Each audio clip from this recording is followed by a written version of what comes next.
요한복음 15장 16절 말씀, 우리 한 구절 말씀입니다. 요한복음 15장 16절 말씀이에요. 요한복음 15장 16절 말씀, 한 구절이니까 우리 한 목소리로 함께 읽도록 하겠습니다. 시작. 너희가 나를 택한 것이 아니요 내가 너희를 택하여 세웠나니 이는 너희로 가서 열매를 맺게 하고 또 너희 열매가 항상 있게 하여 내 이름으로 아버지께 무엇을 구하든지 다 받게 하려 함이라. 아멘. 오늘은요, 거룩한 주일이죠? 맞으신가요? 그래서 우리는 하나님의 부르심에 순종하여 이 자리에 나온 하나님의 자녀라는 것을 우리가 고백하는 시간이 되었으면 좋겠습니다. 오늘은요, 세상과 구별된 거룩한 주일이고요. 이 거룩한 주일에 누가 우리를 부르셨다? 내가 내 의로 우리가 이 자리에 나온 것이 아니라 하나님께서 오늘 우리를 예배 자리로 불러주셨다라는 것을 우리가 믿고 그 부르심에 기뻐하며 감사하며 살아가는 믿음의 자녀들이 되길 간절히 소망합니다. 오늘 할 말씀의 제목은요, 나를 택한 하나님의 은혜예요. 뭐라고요? 나를 택한 하나님의 은혜. 내가 하나님을 택했을까요? 하나님이 나를 택했을까요? 하나님이 나를 그것이 은혜라는 것을 믿으십니까? 우리의 삶 속에서 하나님이 나를 택하였다라는 그 은혜를 우리가 잊지 않고 우리의 삶 가운데 은혜를 누리며 살아가는 믿음의 자녀들이 되길 간절히 소망합니다. 우리는 이 세상을 살면서 누군가가 나를 택할 때가 좀 있었어요. 우리가 FC 로이 축구를 할 때요, 팀을 나눌 때 가위가위보 하면서 사람을 택하는데 먼저 택함 받으면 기분이 어떨까요? 좋아요. 기분이 좋아요. 왜냐하면요, 조금 잘하는 사람이거든요. 그래서 먼저 택하면 기분이 좋습니다. 그리고 취업을 준비하면서 우리가 면접을 봤는데 그 면접자네가 나를 택하였어요. 그래서 합격했다라는 이야기를 들으면 우리는 어떤 마음이 들까요? 아마 내가 원하는 회사였다면 세상이 줄 수 없는 기쁨을 우리가 잠시 누리지 아니할까 생각되어집니다. 이렇듯 누군가가 나를 알아보고 나를 생각해주고 나를 선택한다면 우리의 기분은 어떻다고요? 기쁘다라는 거예요. 나를 택하여 주었다면 우리는 감사하고 기뻐한다라는 거예요. 오늘 본문이 그런 본문이에요. 오늘 본문은 예수님께서 누구를 택하셨을까요? 오늘 말씀 나누는데 잠시 딴 얘기하면 뭐 싸우셨어요 다들?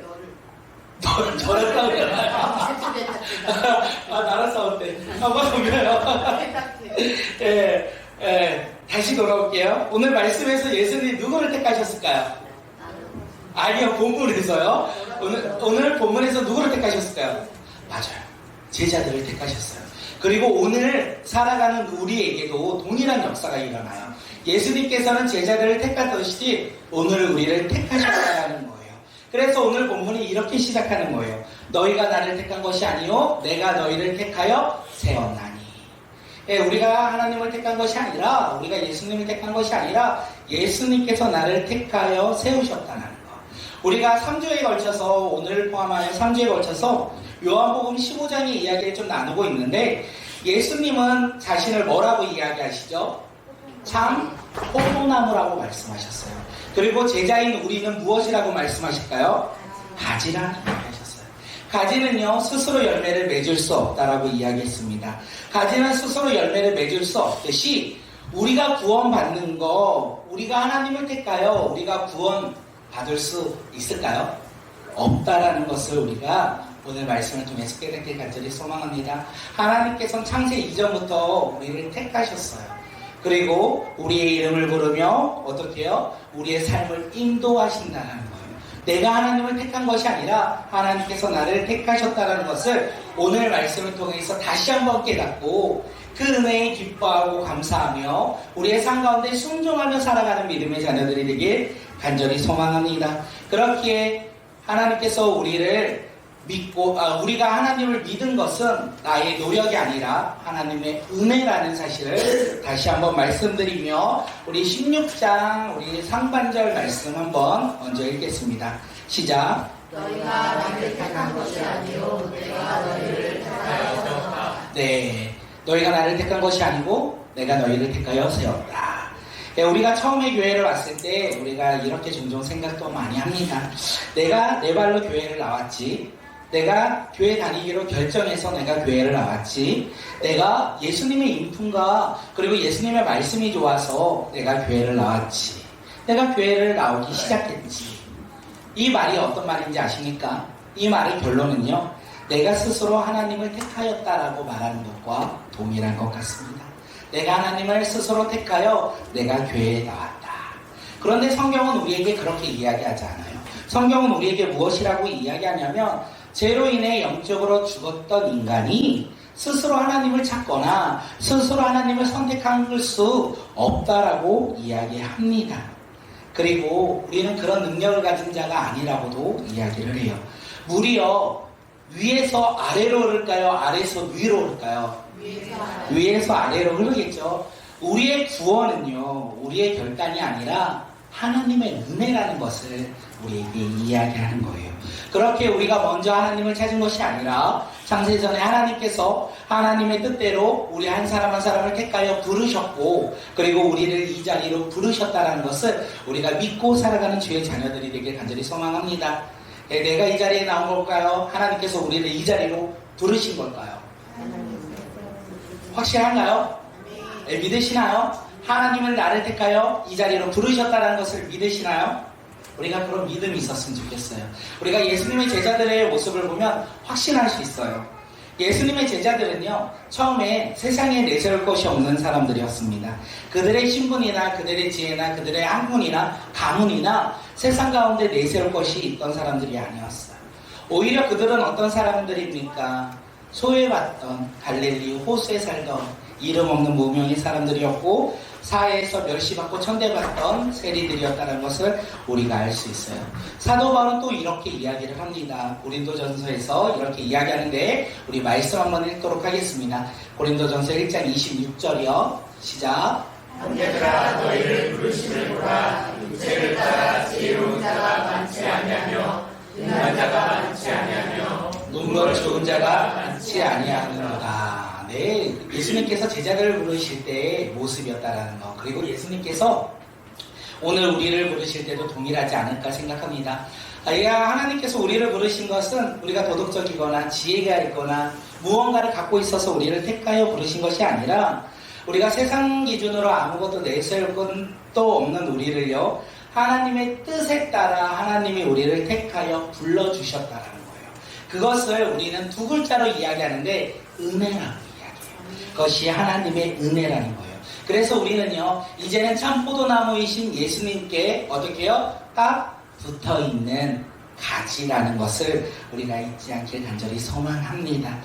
내가 예수님을 택한 것이 아니라고 반복적으로 말씀드렸고 하나님이 나를 택하셨다라고 말씀드렸어요. 우리가 그것을 날마다 기억하며 살아가는 자들이 되길 간절히 소망합니다. 우리가 어디에 있든 우리가 무엇을 하든 내가 택하여 그 자리로 간 것이 아니라 하나님께서 택하여 우리를 그 자리로 불러주셨다라는 믿음을 가지고 살아가는 자들이 되길 소망합니다. 우리의 공로나 자격이 있어서 우리가 무언가를 갖고 있어서 그 자리로 불러주신 것이 아니라 하나님의 은혜로 우리를 우리의 가정으로, 우리의 직장으로, 우리의 삶의 터전으로, 우리의 교회로 하나님께서 불러주셨다라는 것을 우리가 믿고 살아가는 믿음의 자녀들이 되길 간절히 소망합니다. 우리 이 시간 옆 사람을 바라보며 이렇게 읽을게요. 하나님은 당신을 택하여 주셨습니다. 하나님은 당신을 택하여 주셨습니다. 믿으십니까? 하나님이 나를 택하여 주셨다는 사실을 믿으십니까? 하나님이 택하여 이 자리로 우리를 불러주셨다는 것을 믿으십니까? 우리가 그 믿음을 가지고 살아갈 때 이제 우리의 삶이 반응이에요.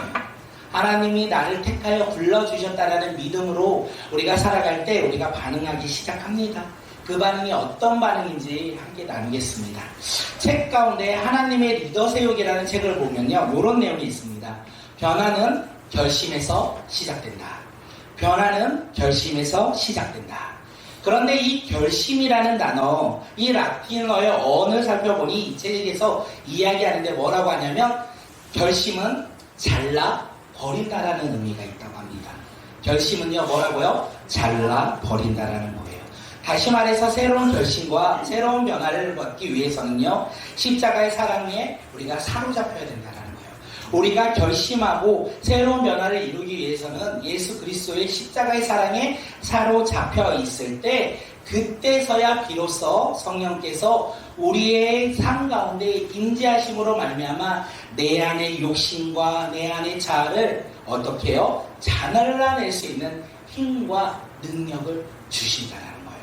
우리 화면 보며 우리 함께 한 번 더 고백하도록 하겠습니다. 진정한 결심과 새로운 변화를 이루기 위해서는요, 함께 읽겠습니다. 시작. 십자가의 사랑에 사로잡혀야 합니다. 그때 비로소 성령께서 내 안의 욕심과 자아를 잘라낼 수 있는 힘과 능력을 주십니다. 네, 내가 하면요, 잘라버리는 것 같은데 여전히 붙어 있어요. 내가 내 노력으로 내가 가진 것으로 잘라버리고 싶은 것을 잘라버릴 때 잘라진 것이 아니라 흠집만 나 있어요. 결국 우리는 무엇으로 잘라내야 된다? 성령으로. 성령으로 우리가 나의 사와 나의 삶의 모습들을 잘라버릴 수 있다는 거예요. 성령께서 우리 가운데 힘을 주시고 능력을 주실 때. 예수님께서 제자들에게 이렇게 말씀하십니다. 마태복음 16장 24절 말씀 함께 우리 읽겠습니다. 시작. 누구든지 나를 따라오려거든 자기 십자가를 자기 십자가를 지고 나를 따를 것이니라. 예수님의 제자가 되는 거룩한 변화는 두 가지의 결심에서 시작된다라고 마태복음에서 이야기를 해요. 첫째는요, 자기를요 부인하는 것에서부터. 두 번째는요, 자기 십자가를 지는 것에서부터 시작됩니다.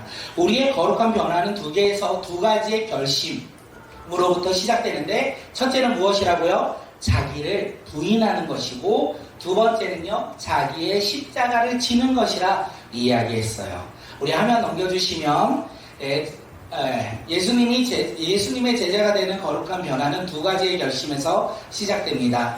첫째, 우리 함께 읽을게요. 시작. 자신을 부인하는 것입니다. 내 생각, 내 기준, 같이 읽을게요. 내 생각, 내 기준, 내 고집, 내가 내 인생의 주인이 되려는 잘라내는 것입니다. 둘째요. 자기 십자가를 지는 것이다. 주님이 내게 맡겨주신 삶의 모든 자리에서 어떤 상황이 오더라도 예수님 말씀에 아멘하며 순종하는 삶입니다. 네, 우리가 이런 거룩한 변화가 있어야 된다는 거예요. 우리는 이 두 가지의 결심이 시작되어야 된다는 거예요. 그래서 우리는 나의 힘과 내 자아와 나의 능력을 내려놓아야 된다는 거예요. 그런데 문제는 뭐냐면 내 힘으로, 내 의지로, 내 생각으로, 내 결심으로 그것을 내려놓을 수 있다고요? 없다고요. 그래서 우리는 예수 그리스도의 사랑을 우리가 누려야 된다는 거예요. 나를 향한 예수 그리스도의 사랑이 임할 때 우리는 비로소 고백해요. 내 뜻대로 하지 마옵시고 아버지의 뜻대로 하옵소서. 우리가 그렇게 고백할 수 있어요. 자기를 부인하는 것은 나의 힘으로, 나의 능력으로 행하는 것이 아니라 예수 그리스도를 믿음으로 살아갈 때 내 뜻대로 하지 마시고 아버지 뜻대로 하옵소서. 우리가 이렇게 살아가는 존재가 된다는 거. 또한 나의 판단과 경험을 내려놓고 우리가 날마다 십자가의 은혜를 누리며 살아갈 때야 우리가 하나님의 말씀대로 순종하며 살아갈 수 있다는 거. 우리가 아멘하며 순종하며 살아가는 방법은 내 힘과 내 의지로 그 길을 따라가리라면 우리가 따라가는 척은 할 수 있어도 끝까지 그 길을 걸어갈 수 없다라는 거. 그래서 우리 가운데 하나님의 은혜가, 성령의 능력이 임할 때 우리가 하나님의 말씀 가운데 순종하며 살아갈 수 있다는 것을 우리가 믿고 살아가는 주의 자녀들이 되길 간절히 소망합니다. 오늘 본문에서요, 우리 가운데 이야기해요. 주님께서 우리를 부르시고 우리를 주님 안에 거하게, 예수님 안에 거하게 하시는 목적이 있다는 거. 16절 중반에서 우리에게 이야기합니다. 우리 말씀 함께 읽도록 하겠습니다. 시작. 또 너희 열매가 항상 있게 하여. 예수님께서 우리를요 세상에서 구별하여 부르셨어요. 그 부르심에는 목적이 있다라는 거예요. 오늘 본문에서 뭐라고 하냐면 너희로 가서 열매를 맺게 하고 또 너희 열매가 항상 있게 하기 위해서, 우리의 삶 가운데 열매를 맺기 위해서예요. 하나님께서 우리를 부르신 거 우리 오해하면 안 돼요. 나를 구원하기 위해서만 부르셨다. 그렇게 우리가 오해하면 안 돼요. 그것이요 시작인 거예요. 하나님께서 나를 택하여 부르신 건 예수 그리스도를 믿음으로 내가 하나님의 자녀로 변화된 것은 목적이 아니라 그것이 목적을 이루는 과정 가운데 시작이라는 것을 우리가 잊지 않고 그 이후에 우리의 삶에 뭐가 있어야 된다? 열매가 있어야 된다는 거예요. 우리가 우리의 세상 가운데 그곳에서 복음의 통로가 되고 사랑의 통로가 되어 많은 열매를 맺어야 한다는 것을 우리가 이야기합니다. 우리가 예수 그리스도를 믿고 예수님께 붙어 있으면 우리는 자연스럽게 예수님이 원하시는 열매를 맺기 시작해요. 그것이 지난주에 말씀 가운데 우리가 나눴던 우리 내면의 어떤 열매요? 성령의 열매로 우리의 삶이 성숙해진다는 거예요. 예수 그리스도를 믿음으로 말미암아 성령의 열매로 우리의 내면이 이제 우리의 인격이 우리의 성품이 성숙해지기 시작합니다. 그렇게 성숙이 있다면 우리는 무엇을 합니까? 이제는 다른 사람을 봐요. 성도를 바라보고 이웃을 바라봐요. 그리고 그들에게 무엇을 하죠? 사랑을 맺기 시작해요. 사랑의 열매를 맺기 시작합니다. 그들에게 사랑의 열매를 맺는데 사랑의 목적은요, 사실 세상의 표현이 아니라 예수 그리스도, 나를 구원하신 예수 그리스도, 복음의 전달자가 되어 복음의 열매를 맺어가는 삶으로 변화된다는 것을 우리가 잊지 않았으면 좋겠습니다. 우리 화면을 바라보고 우리가 맺어야 할 열매가 무엇인지 함께 고백하도록 하겠습니다. 예수님께 붙어있는 우리가 자연스럽게 예수님이 원하시는 열매를 맺는데, 첫째는요, 성령의 열매로 인격이 성숙해진다. 두 번째는요, 하나님의 말씀에 순종하여 성도와 이웃을 사랑하는 열매를 맺습니다. 셋째는요, 나를 통해 세상에 그리스도를 전하는 복음 전달자의 열매를 맺습니다. 네, 우리가 이렇게 맺으며 살아가야 된다는 거예요. 1, 2, 3이 아니라 우리가 다 함께 맺으며 우리가 주님 앞에 주님의 부르심에 그 목적에 따라 살아가는 주의 자녀들이 되길 간절히 소망합니다. 우리의 삶은요, 이제는요, 성령의 열매로 무엇이 변화된다고요? 인격이, 우리의 성품이 성장하며 나아가는 자들이 되길 간절히 소망합니다. 하나님의 말씀을 붙잡고 살아가는 우리의 삶 가운데 이웃과 성도들을 바라보며 무엇의 열매를 맺는다고요? 사랑의 열매가 맺어진다는 거. 그리고 나를 통해 복음의 열매가 전해지고 또한 열매 맺는 믿음의 자녀들이 우리 꿈꾸는 공동체가 되길 간절히 소망합니다. 그런데 문제가 있어요. 입술로만 우리가 이 열매를 맺으면 안 될 것 같아요. 우리의 삶의 모든 터전에서 이 열매를 하나님이 주시는 이 열매를 맺고 하나님의 영광을 드높이는 믿음의 자녀들이 되길 간절히 소망합니다. 내가 성령의 열매, 사랑의 열매, 복음의 열매 내가 맺어야 되겠지, 맺어야 하겠지, 이렇게 입술로만 선포하는 자들이 아니라 우리의 삶으로 돌아가 그곳에서 성령의 열매로 인격이 성장하고, 그리고 내가 만나는 사람들에게 사랑을 나눠주고 그 사랑 가운데 복음의 예수 그리스도를 전하는 믿음의 자녀들이 오늘 이 시간 우리 모두가 되길 간절히 소망합니다. 옆 사람을 바라보고 이렇게 한번 인사할게요. 당신은 하나님 나라의 열매를 맺는 사람입니다. 당신은 하나님 나라의 열매를 맺는 사람입니다. 나는요, 우리 함께 할게요. 나는 시작. 나는 하나님 나라의 열매를 맺는 사람입니다. 기대하십니까? 원하십니까? 우리가 그 기대와 원한 가운데 순종하며 살아가는 자들이 되길 간절히 소망합니다. 요한복음 1장을 보면요, 예수님의 부르심을 경험하는 제자들의 모습이 좀 나와요. 안드레는 세례 요한의 제자였어요. 그런데 그는 예수님을 만나자마자 이제 예수님의 제자가 됩니다. 세례 요한이, 안드레가 예수님을 만나 예수님의 제자가 된 이후에 가장 먼저 한 것은 그가 가장 사랑하는 누구죠? 그의 형제? 너무 어려운 질문에서 죄송해요. 베드로. 베드로에게 갔어요. 그리고 뭐라고 했을까요? 내가 메시아를 만났다. 그리고 베드로를 데리고 예수님께 나아갑니다. 예수님은 그 당시 영적으로 무지했고요. 세상적으로 내세울 거 없는 베드로를 보세요.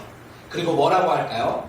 너가 요한의 아들 시몬이니 장차 게바라 불릴 것이다. 이렇게 말씀하세요.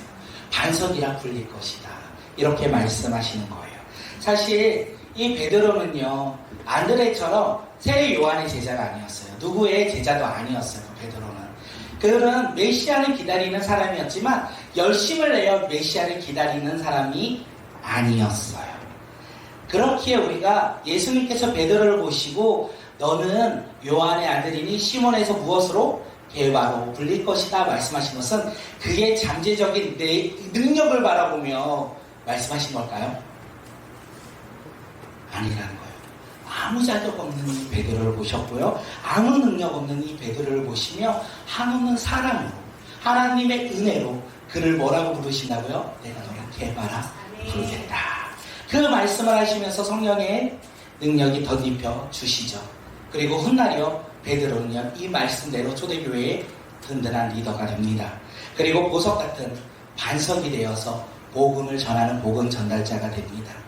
예수님의 제자들은요 그들의 변화는요 자신들의 힘과 능력으로 변화된 것이 아니에요. 오직 예수님을 만나고 성령의 능력으로 그들이 변화된 것을 우리는 알 수 있어요. 그들이요 성령의 열매를 맺고 사랑의 열매를 맺고 복음의 열매를 맺은 것은 그들의 잠재적인 능력이나 그들의 가치 있는 삶의 성품으로 변화된 것이 아니라 그들이 누구를 만나서?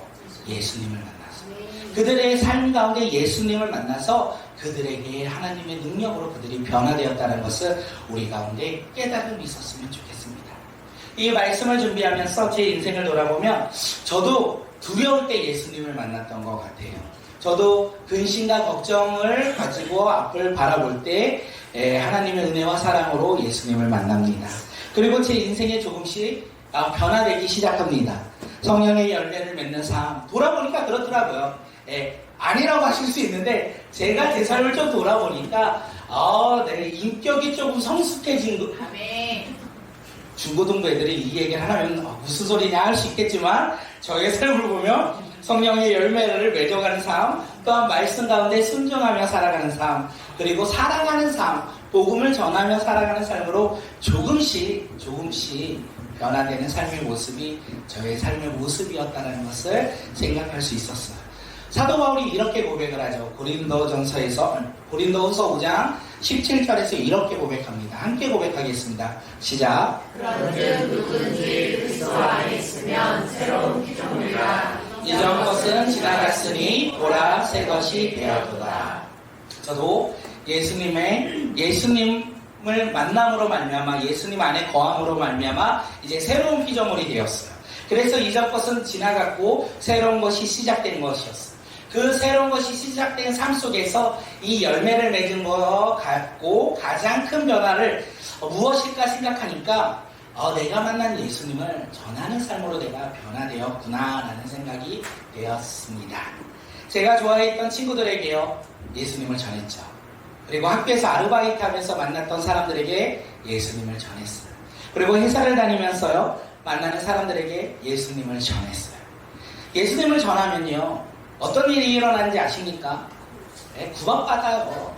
왜 그러냐? 왜 너 그렇게 되었느냐? 너 이상한 거 아니냐? 이런 구박을 받고 비난을 받을 때가 너무나 많이 있어요. 그때 제 마음 가운데 그 비난과 구박이 싫다면 머뭇거렸겠는데 그 비난과 구박 속에서도 세상이 줄 수 없는 하늘의 기쁨과 행복이 있었다라는 거예요. 이 말은 성령의 열매가 있었다라는 거예요.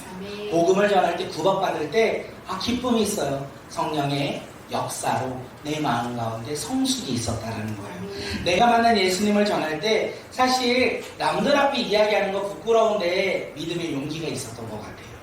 그리고 담대한 믿음이 있었던 것 같아요. 다시 말해서 예수 그리스도를 향한 사랑의 열매가 있었고 복음의 열매가 제 삶 가운데 있지 않았나 생각되어집니다. 그 삶을 돌아보니 하나님의 부르심에 내가 반응하여 살아가니 나의 삶의 고백은 무엇이다? 감사밖에 없다는 것을 깨달았어요.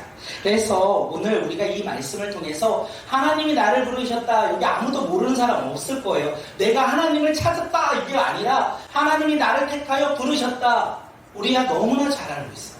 하나님이 나를 택하여 부르셨는데 그러면 나의 삶에 변화가 있느냐가 중요한 것 같아요. 삶의 변화가 있으십니까? 내면에 성령의 열매가 있으십니까? 성도와 이웃을 바라보며 사랑의 열매가 있으십니까? 죽어가는 영혼을 바라보며 복음을 전하는 복음의 열매가 있으십니까?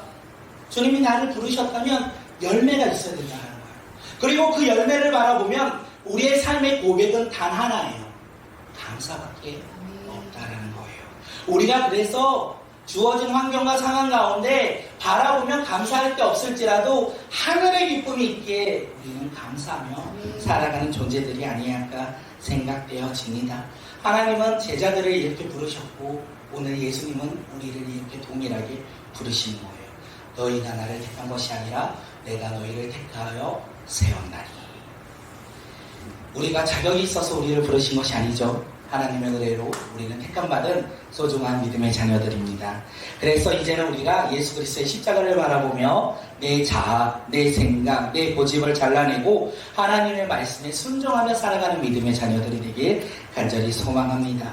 그리고 마지막으로요, 내 삶에 아름다운 열매가 가득가득 넘쳐나길 간절히 소망합니다. 우리 화면 한번 보시고 우리 이렇게 고백 한번 하도록 하겠습니다. 우리 함께 읽을게요. 시작. 우리는 자유에 없으나 하나님의 은혜로 택함받은 소중한 존재들입니다.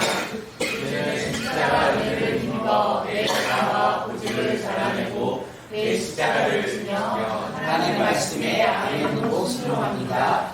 포도나무이신 예수님 안에 깊이 거함으로 우리 영혼과 삶의 자리에서 아름다운 사랑과 복음의 열매를 풍성히 맺읍시다. 예, 우리가 한 주간 이렇게 살아가길 간절히 소망합니다. 우리가 이렇게 하나님 말씀 가운데 순종하며 살아갈 때 오늘 본문에서 이야기해요. 예, 우리의 기도가 응답될 것입니다. 우리의 삶 가운데 날마다 하나님의 뜻 가운데 하나님의 부르심 가운데 기도하며 열매매며 응답되는 믿음의 자녀들이 되길 간절히 소망합니다. 우리의 예배는요, 이제 끝이 아니라 이제 시작이라는 거 다 아시죠? 우리의 예배는 이제 1시간 드린 우리의 예배를 시작으로 한 주간의 166시간을 주님 앞에 드리며 주님 앞에 나아가며 주님께 내 삶을 고백하며 나아가는 삶의 예배 자리에서 우리가 승리하며 살아가는 믿음의 자녀들이 되길 간절히 소망합니다. 그 삶 속에서 우리가 무엇을 고백한다고요? 감사를 고백하며 우리가 주님 앞에 날마다 찬양하는 자들이 되길 간절히 소망합니다. 다윗이요, 풍랑이 일어나고 힘들고 파란만장한 삶을 살지라도 그는 결국에 하나님께 감사하는 삶을 살았듯이 오늘 우리도요, 힘들고 어려운 삶 속에서도 하나님의 말씀 붙잡고 믿음으로 열매 맺으며 영어서 내면에 성령의 열매로 성숙해지며 이웃을 바라보며 성도를 바라보며 사랑하며 또한 복음을 전하는 열매 가운데 우리가 기뻐하며 감사하며 살아가는 자들이 되길 간절히 소망합니다. 반드시 이것을 알리겠지만 우리가 이렇게 열매 맺고 살아갈 때 세상 사람들은 우리를 뭐라고 한다고요? 비난할 거예요. 칭찬하지 않아요. 예수 그리스도를 믿음으로 말미암아 사랑으로 그들에게 섬기며 복음을 전할 때 칭찬할 확률이 아주 낮아요. 그런데 우리는 감사할 수 있어요. 왜요? 주님이 우리를 택하셨습니다. 하늘의 소망을 우리 가운데 주셨으니까 그 소망 가운데 우리가 기쁨으로 살아가니 우리의 삶 가운데 기쁨과 감사가 넘치는 삶이 되지 아니할까 생각되어집니다. 오늘 이 시간 찬양할 텐데 우리 삶을 돌아보며 우리 이렇게 찬양했으면 좋겠어요. 오늘 숨 쉬는 것도 감사, 나를 구원하신 것도 감사. 우리의 삶 속에서 주님 감사하다고 고백하는 믿음의 공동체가 우리 모두가 되길 간절히 소망합니다. 우리 함께 찬양.